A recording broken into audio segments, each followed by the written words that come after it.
নারায়ণগঞ্জ ৫ আসনের বিএনপির মনোনীত এমপি প্রার্থী আলহাজ অ্যাডভোকেট আবুল কালামের ধানের শীষের পক্ষে নির্বাচনী উঠান বৈঠক অনুষ্ঠিত হয়েছে। ৮ ফেব্রুয়ারি রোজ রবিবার নাসিক ২০ নং ওয়ার্ডের ফরাজিকান্দা উত্তরপাড়া এলাকায় নির্বাচনী উঠান বৈঠক অনুষ্ঠিত হয়। এই সময় অত্র এলাকার সাধারণ জনগণ ধানের শীষ প্রতীকের পক্ষে ভোট চান এবং প্রার্থীর বিভিন্ন রাজনৈতিক কর্মকাণ্ড ও উন্নয়ন পরিকল্পনা তুলে ধরেন। উঠান বৈঠকে স্থানীয় ভোটারদের স্বতঃস্ফূর্ত অংশগ্রহণে এলাকায় নির্বাচনী আমেজ বিরাজ করছে বলে জানান আয়োজকরা। ফরাজিকান্দা বৃহত্তম পঞ্চায়েত কমিটির সভাপতি আলহাজ মোহাম্মদ আবু হানিফের সভাপতিত্বে এবং নারায়ণগঞ্জ মহানগর মুক্তিযুদ্ধ প্রজন্ম দলের সাবেক সভাপতি জহিরুল ইসলাম জয়ের সঞ্চালনায় উক্ত উঠান বৈঠকে প্রধান অতিথি হিসেবে উপস্থিত ছিলেন বন্দর থানা বিএনপির সভাপতি আলহাজ শাহেন শাহ আহমেদ। বিশেষ অতিথি হিসেবে উপস্থিত ছিলেন বন্দর থানা বিএনপির যুগ্ম সাধারণ সম্পাদক আহমেদ আলী। অন্যদের মধ্যে আরও উপস্থিত ছিলেন বিএনপি নেতা রিপন, বন্দর থানা স্বেচ্ছাসেবক দলের আহ্বায়ক কমিটির সদস্য রকিবুল হাসান রকি, যুবদল নেতা ইমন, লিওন, আহাদ, হৃদয়, মুসা, সেন্টু, আহমদুল্লাহ, মাজহারুল, রোহাদ, আসিফ, অয়ন, সামির, মাসুদ সহ বিএনপি এবং অঙ্গ সংগঠনের নেতৃবৃন্দরা। বিএনপির চেয়ারম্যান জনাব তারেক রহমান বলেছে, ধানের শীষে নির্বাচিত হইলে বিএনপি ক্ষমতায় গেলে আমাদের চেয়ারম্যান সাহেব আপনাদেরকে কৃষক কার্ড দিবে, ফ্যামিলি কার্ড দিবে, আপনারা ভোট দিবেন দেশ গড়ার জন্য।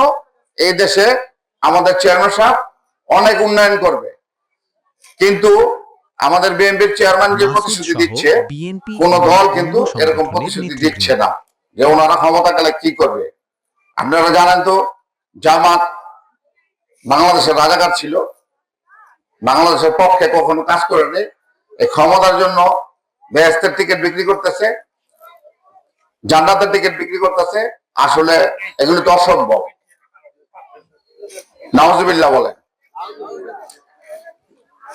জামাত যদি নির্বাচিত হয়, বিশেষ করে মহিলারা, আপনারা কিন্তু ঘর থেকে বের হইতে পারবেন না। আপনারা তো সবাই জানেনই কিরকম ওরা।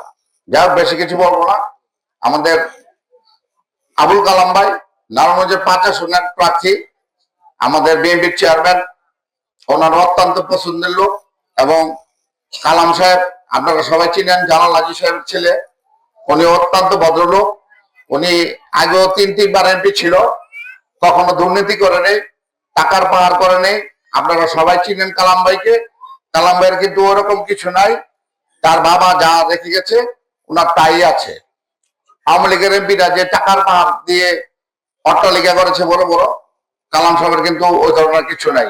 আমাদের যে নেতা তারুণ্যের অহংকার তারেক রহমান, দলের চেয়ারম্যান, উনি কিন্তু দীর্ঘ 17 বছর এই দেশের বাইরে ছিলেন। উনি কোথায় ছিলেন? লন্ডনে ছিলেন।